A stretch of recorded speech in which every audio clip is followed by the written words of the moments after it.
David Diggs movie challenge for June. Hi, welcome to Garage Geek. David Diggs has a June movie challenge, which is a daily challenge throughout the month of June. I think he's done this other months as well. I saw the notification, and even though I'm a couple days late, I decided to jump in. Most people are filming shorts, and they're doing it daily. I'm just going to do the first 5, so I'll cover the stuff that I missed in a couple days forward. Probably not the way I'm supposed to do it, but oh well.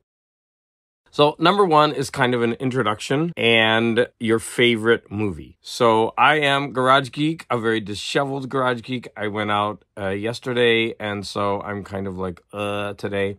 So I have a hat on and shade on my face. This is the Garage Geek you're getting on this Sunday afternoon. The favorite movie, of course, was so difficult. So I'm going to pick 3 that I'm going to talk about and then narrow it down to 1. And this is also going to eliminate them from one of the challenges later, so I could just get them out of the way. The 3 that I'm going to talk about is number 1, Arrival, which I thought I had the steelbook for that. I don't, or if I do, I couldn't find it. I didn't want to go through all my movies to try to find it. So Arrival. Love this movie. Love what it does with, I love the soundtrack, which I own on vinyl even. I love the music so much. I love the actors. I love the linguistics aspect that leads to a kind of time travel story. I love the use of color, which reveals something in the end. I loved the ending. There's just so much about Arrival that I love. It is such a great movie. Another movie that I cannot stop watching if I see it. If it's on TV, I have to watch it, and that is The Matrix. I could have picked this for the trilogy, but there's something in the second movie that there's one scene in it that bugs me so much that I want to take my own copy of the movie and just cut that part out, and then that would be okay. But The Matrix, the first one, I think is an amazing movie. And finally, Interstellar, which I don't think I own that one on Steelbook. Interstellar, wow, a lot of people don't like this movie. I absolutely love it. The music in it is phenomenal. The special effects, the story, the acting. Yes, Matthew McConaughey is amazing in this movie. I know most people don't like him and they don't find him believable in this movie. I don't understand that. The love story even gets me. The time travel aspect of this. Everything about this movie. I just love it. So which of those 3, which one am I going to pick as my favorite? I am going to pick Arrival as the winner. So the second day's challenge is your first movie that you saw in the movie theater or the drive-in. I have one for both, but I'm just going to stick to the movie theater, whether this is true or not. I remember going to see, I think it was a Saturday matinee, and I think it was a double feature. And there were 2 like old horror movies, and it was a matinee. It was for kids, so these aren't that scary. So the movie that we were seeing was The Screaming Skull from 1958. Now, I have since seen this movie, and it is so silly, but it was so scary for me. I think I was maybe 4 or 5, and I started screaming. And my brother had to take me home. Of course, the movie theater was just 1 block away, so he brought me home, and then he went back to watch the rest of the movies. But yeah, I couldn't handle that as a 4 or 5-year-old. And what's hilarious is that this movie, they came with an advisory, like, if you die during this movie, we will pay your funeral costs. I think that's hilarious. In addition to that, since we're on the topic of skulls, Metal Open Mind recently published a video of he asked people to show skulls, and he's doing that throughout this year. So he put together a compilation of everyone showing their skulls on albums. It's a montage, and it goes like this. I'll probably show some B-roll of it, and it's just person after person showing album, and he put it together as a montage, and it's a lot of fun. I'm gonna link the video in my description, so please, if you can, watch that. It's fast, it's fun, and you get to see a lot of different skulls.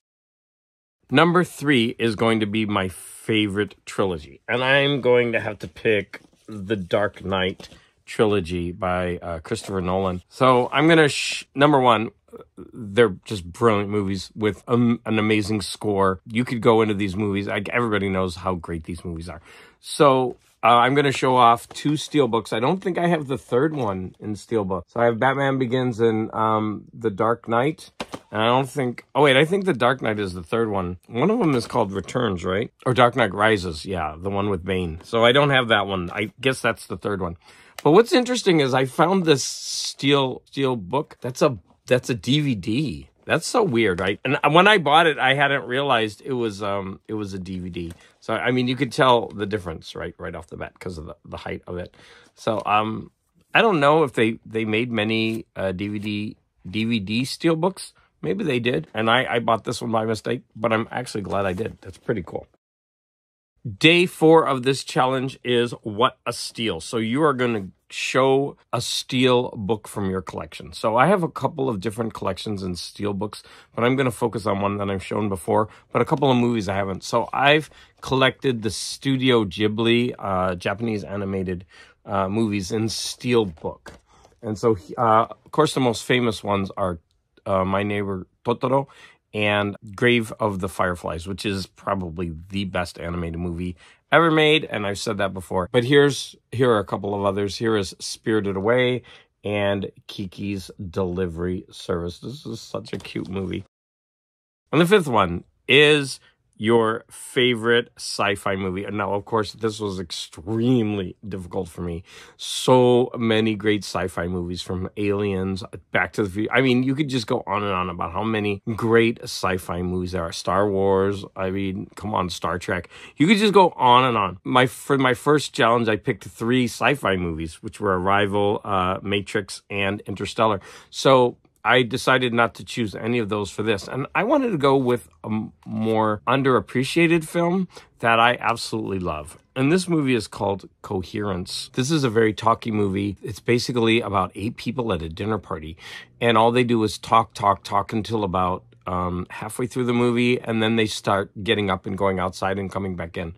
And that is the entire movie. But it's fascinating for me, and it's all about the details. And after you watch this once, like the first time I watched this, I absolutely hated the ending. I've grown to appreciate the ending and kind of more what it means. I still don't agree with it, but the journey getting there is so much fun, and it's all about the details. As you'll see on one of the pictures, they're going to have a bunch of items on the table, and all of those items are important to the movie. So if you don't like movies where a bunch of people sit around talking, you're not going to like this movie. But after you watch it once, you'll realize that a lot of the dialogue has meaning, and it's talking about themes that are going to be present in the movie. To me, this is a very low budget movie that I find captivating. I love the movie Coherence.